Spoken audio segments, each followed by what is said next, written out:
Pemirsa, andai kata penggunaan badai dalam tradisi ngaben itu baru tercipta pada era tahun 2020-an.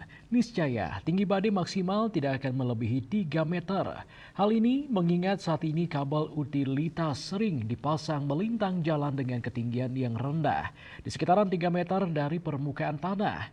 Namun kegiatan gelaran upacara adat Keramo Bali seperti ngaben, pelebon, ataupun memukur adalah adat tradisi yang telah berlangsung sejak ratusan tahun yang lalu.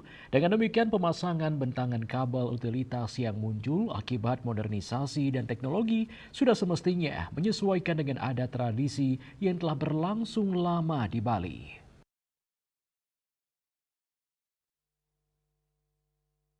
Arsitek Dharma Gusti Putra Agung Kresna mengatakan seringkali badai dengan ketinggian hanya sekitar 4-5 meter kesulitan saat melintas, padahal badai sudah menempel di tanah.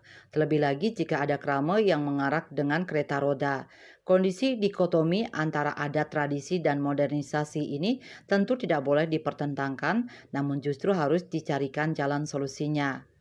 Demikian juga maraknya pembangunan beach club pada banyak pantai di Bali akibat pertumbuhan industri pariwisata acap kali menuai penolakan dari kerama setempat sebagaimana yang terjadi di kawasan Sanur beberapa waktu ini. Hal ini karena adanya peluang timbulnya suasana berisik akibat kegiatan beach club yang sering berlangsung hingga malam hari. Hingga saat ini mungkin kawasan Ubud dalam beberapa hal bisa dijadikan rujukan.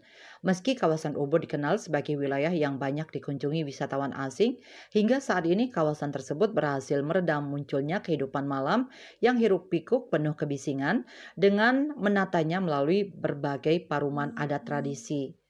Sebuah kota jelas membutuhkan kehadiran jaringan utilitas kota.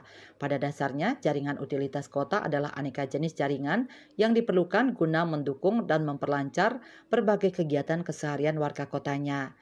Jaringan utilitas kota tentu saja akan tersebar ke seluruh sudut kota sesuai tingkat urgensi aktivitas warga kotanya. Jaringan utilitas kota sebagai bagian infrastruktur suatu kota, wilayah pada prinsipnya akan melayani kebutuhan warga akan suplai air bersih, pembuangan air hujan, pembuangan limbah rumah tangga, komunikasi warga, dan sumber daya energi, atau penerangan listrik dan atau gas. Berbagai jaringan ini biasanya diletakkan seiring keberadaan jaringan jalan kota. Bentuk jaringan utilitas kota dapat berwujud kabel, pipa, maupun gorong-gorong. Untuk jaringan kabel dapat diletakkan di atas tanah ataupun ditanam di dalam tanah. Demikian juga dengan gorong-gorong dapat berupa parit yang terbuka maupun tertutup atau tersembunyi. Idealnya semua jaringan utilitas diletakkan di dalam tanah sehingga tidak merusak estetika kota. Ketentuan sudah mengatur jarak antar ruang sambung terdiri tiang telekomunikasi paling sedikit 25 meter, sehingga bisa dibayangkan dalam jarak 100 meter akan terdapat 5 tiang untuk satu operator. Tinggal dihitung ada berapa operator dalam suatu kawasan. Sementara untuk jarak antar tiang, milik PLN adalah sekitar 30 meter hingga 40 meter. Undang-Undang Nomor 36 Tahun 1999 tentang telekomunikasi juga telah mengamanatkan bahwa pemasangan tiang telekomunikasi internet harus berizin sebagaimana diatur dalam pasal 13. Pemasangan tiang jaringan telekomunikasi di kawasan permukiman wajib mengajukan izin pemasangan pada RT dan RW, kelurahan sampai ke kecamatan atau sesuai perda setempat.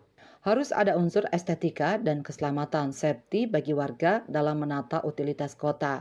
Tidak cukup dengan pemenuhan kepentingan teknis jaringan infrastruktur utilitas semata. Harus berpanduan pada local wisdom Krama Bali sebagai social capital dalam balutan living cultural heritage. Nyatanya para leluhur dapat memasang penjor dengan estetis dan tidak semerawut. Jejak sejarah di perdesaan Bali telah mewariskan tindakan konservasi fisik maupun sosial yang bersifat komprehensif. Modernisasi harus laras dengan adat tradisi. Kramo Bali memang cukup cakap dalam bekerja bersama, menyama beraya, namun masih lemah dalam melakukan kerjasama cooperate, sehingga setiap operator utilitas kota jarang memiliki tiang bersama. Bali Post melaporkan.